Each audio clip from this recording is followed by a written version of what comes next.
Good day, and welcome to day about 50-ish of the 100-day challenge. See how much food we can grow in 100 days. Got some good news to report. Yesterday had a visit from a neighbor, a guy named Mr. James. Just lives down the road here a piece, and turns out he had seen me out here in the garden, grew up on a farm, and wanted to chat about it for a while. So we did. I learned a whole lot. The man has a lot to teach. And one thing he told me was something I already knew but hadn't really considered very well, was that the soil here is very acidic and needs to be limed. Just so happens I have a bucket of wood ash, which is great for lime, and I'm going to be applying that to the garden today.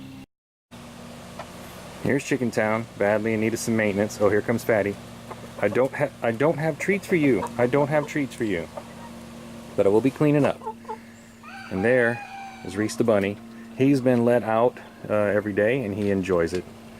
So I'll be letting him out too. There are the 4 Stockdales. They're doing well, getting so big. Here's my bucket of ash. All set to open my handy dandy scientific gate.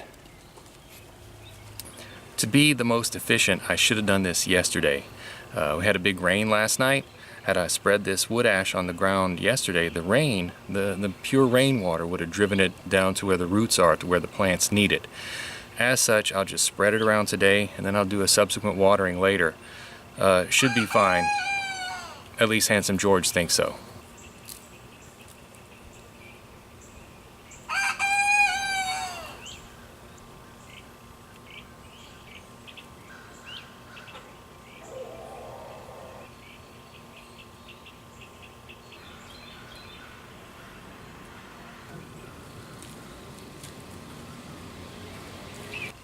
I do almost all my gardening with my left hand, which is I've got this yarn around my wedding band because I was pulling some weeds. The wedding band fell off. Being that it's black, I couldn't find it in the soil. By the time I realized it was gone, it was gone. One other thing that I wanted to share with you is that, look at this. So you can see some of these plants are already doing much better. Lots of flowers on this one. Flower over here. The leaves are doing a little better. Got an open flower. Look at the new leaves on that one, starting to come out. Greener than others. This one looks like it's just overall a better shade of green. Look at this guy. That's that big, thick, leathery leaf that I was talking about from my volunteer pumpkins. Look at him too. This guy back here had some flowers, but they've been got. Something's climbing up and cut my flowers off. Cut worm something. Bad leaf, better leaf. What has changed? What has happened? These are probably done for. Remember my little solar panel green bean? It's gone. Something got it. It was right over here. And you can see that something is just going to town, nom nom nom, on these green beans. This is, once again, the volunteer pumpkins and acorn squash that I haven't even touched, haven't tilled, haven't done anything. Part of that conversation with Mr. James was that I'm going to go and be a good neighbor to him, deliver him a dozen eggs from Chopwood Farm, and I'm going to give them one of these seedlings that have started to grow here. They're obviously strong and well suited for the soil. And this is what they look like now. Here you can see even bigger than last week. These are pumpkins. Those over there are acorn squash, I believe.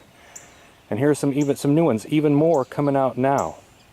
Obviously doing a whole lot better than these. So I'm not going to worry too much about my other pumpkin plants. I'm going to concentrate on these. And when I say concentrate, I mean totally ignore. That's the happenings on Chopwood Farm this week. Day 50. More updates to come as things progress. But there's light at the end. There's light at the end of the tunnel. Even George thinks so. And he's usually such a pessimist. So, till next update, Chopwood Farm out. Alright, so I've raked up all the bedding material, all the old mulch, some of the scraps of things like that old head of cabbage, greens that I've been handing them, and that pile right there. Even Reese the bunny's been checking it out. We were letting him out during the day, and he was interested in it too. The other thing that I wanted to show you was the mixture that I put on the garden to get what results I've got so far. the change between this week and last. Here in this bucket is kind of a compost tea. Add some rainwater to it. Hello, Taylor. The compost tea is composed of decomposing, see what I did there? Rabbit pellets, coffee grounds. Those are the two primary components of it, and also some of the loose decomposing material from the chicken yard. I've added that to the bucket. It filled with rainwater. I put it into a watering can, applied it directly to the roots of all the plants in the garden. I was going to do half and half and see what difference it made. I don't know how I could successfully measure that scientifically. I figured it was all or nothing. So that's what I did, and it seems, George is in agreement, it seems to have helped. I will continue applications as necessary.